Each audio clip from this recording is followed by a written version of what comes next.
Good evening, lovely friends. I'm Nikki and you are here in the sewing room with Nick. It has been a while since our last chat.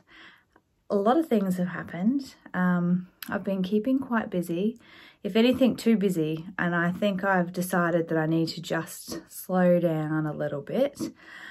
Okay, so let's fill you in. Today is the 12th of September, it's a Saturday. Last weekend was a beautiful weekend. I went away with 3 of my quilting buddies. We went away to it's like a recreational centre type thing out in the country, out in Boona, which is about an hour and a half from where I live, sort of heading out west. So I'm right near the water, heading inland. Gosh, it was dry. It's beautiful, like really beautiful. Where we go, it's not far from where we live now. Like I said, an hour and a half. Very sort of rurally country compared to suburbia. And at the moment, so dry, so dry. So we try to go twice a year. Generally, we sort of go February, September. February tends to be a lot greener because it's sort of the wet season. And then September's just after winter, and gosh, it was dry, so dry. But it's a great place to go. So we went, the 4 of us, we hired one of the houses.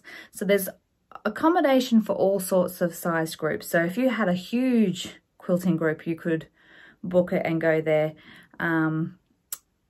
Possibly not, I'm not sure at the moment actually how big a group you can have stay there with the COVID restrictions.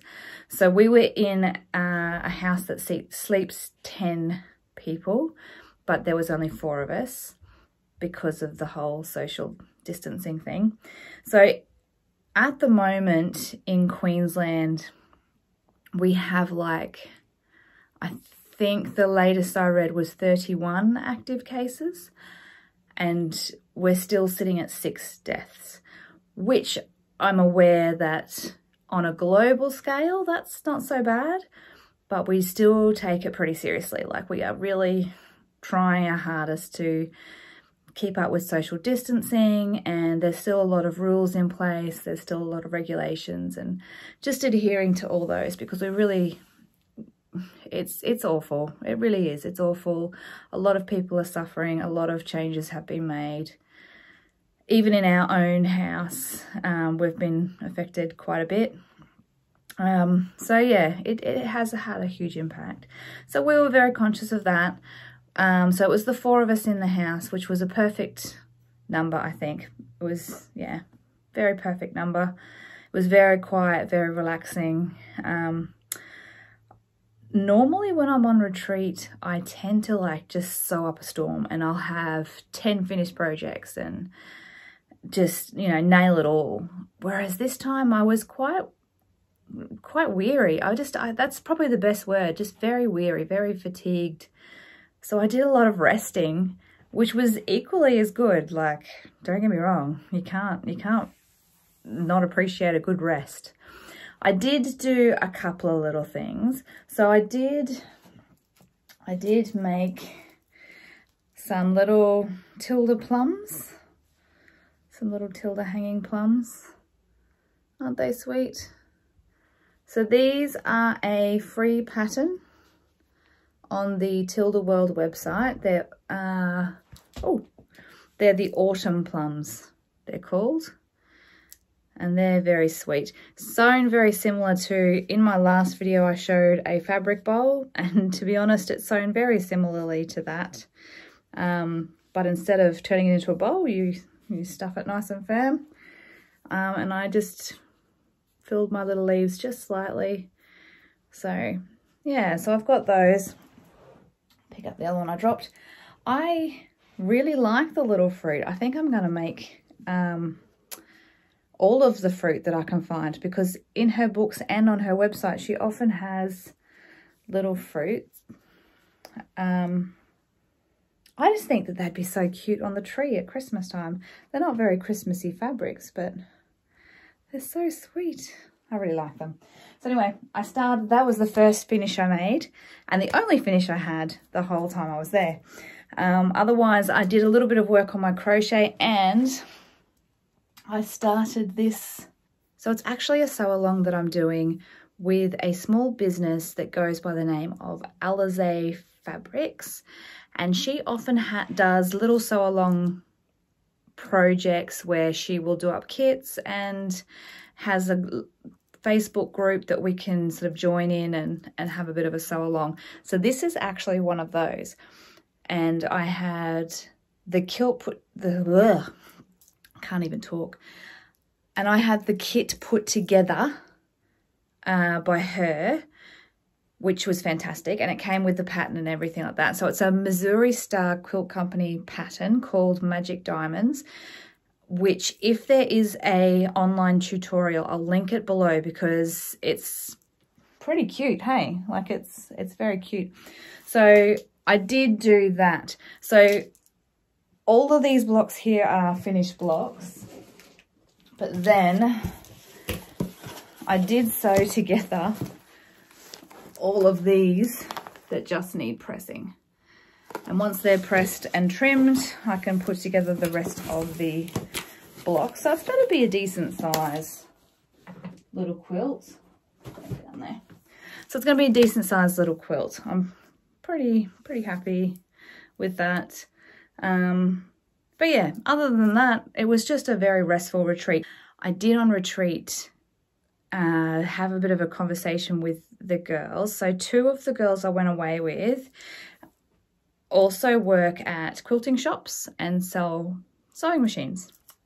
And I sort of mentioned that I'd really like to update my sewing machine. So I had a Janome 6030, I think it is, yeah, little Janome. And love her, she's fantastic, can't fault her, but kind of wanted a big girl machine. And yeah, so I was having a bit of a talk to the girls, and one of the girls actually has this machine, so I got to see it and sort of watch a bit of what it can do, and I was totally blown away. So I ordered the Memory Craft, I'm looking at it now, the Memory Craft 6700P while I was away. So I ordered it on the Saturday last weekend, and I was hoping it would come by Wednesday because Wednesday was actually my 40th birthday. But it didn't, it came yesterday, and that's okay. It gave me something to look forward to. Happy birthday to me. So this morning I had a bit of a play with it. So last night I had to unbox it and check it all out. Oh my goodness, I'm so overwhelmed. It can do so many things and it has so many attachments and it's got a knee lift and all this wonderful stuff. So I'm going to just learn a few things about it. I would love to show you the machine in a more thorough video, give it a bit of a review once I know what I'm doing on it. So I'll need to have a bit of a play around before I can do that. But this morning I did make a heat pack on it. If you are anything like me, you are always suffering from aches and pains, possibly sewing related, but we just ignore that fact because we don't want to be told that. And if anyone says don't sew so much, we just ignore that too. And we heat up one of these microwave heat packs. So this is what I made this morning because mine go missing all the time. And you put them in the microwave and heat them up and it's just magic. It's just magic. So I made that one this morning. I think I'll probably make another couple because I do have a few, but like anything fabulous, they go walkabout in the family. Everybody wants to use them. So I might make some more. I might even do a bit of a video in case you want to make one yourself. But they are fantastic. You just warm them up in the microwave and It's amazing what a little bit of heat can do for your neck. And not only that, but they're good for kids' beds in winter if you don't want to warm their beds up with electric blankets or hot water bottles. To heat up one of these in the microwave and just put it in their bed so that when they get into bed, it's nice and toasty warm without having any risk of, you know, anything terrible happening. So that's what I made this morning. So there you go. There's my big girl. She's fabulous. Look at all these stitches she can do. So there's all of those. But then when we turn that around, there's all of the letters and things too, which is very cool. That slides back in there. And then down here, the foot pedal is huge. So much. It's like 3 times the size of my other one, which is so cool. But yeah, that's my girl. And I will give you a more thorough look at her and my thoughts on her as I get to know her. But I'm really happy with her so far for the one little thing I've made on her. But she's fabulous. So that's about all I have to share with you today. I will do a couple more little videos. I'd like to maybe do the heat packs with you. I think that that's just a handy little sewing project. I think everyone should give them a go. So I might get that one out as soon as possible. And I do want to do, now I did mention these are free patterns on the Tilda World website. With their latest releases of fabric, the Tiny Farm, I think it is, and Maple Farm, they've got some really gorgeous new patterns up. So I thought perhaps we might be able to do some of those together. I really want to make the tractor cushion. And yeah, just a few things from the Tilda website. I think we should maybe do some of those together because they are free patterns, and I think the free ones would be great for you guys to sew along if you'd like to. But otherwise, yeah, I'm going to be working on this quilt behind me here. Keep trucking away on that one. And I will see you very soon. Thanks for joining me. Bye.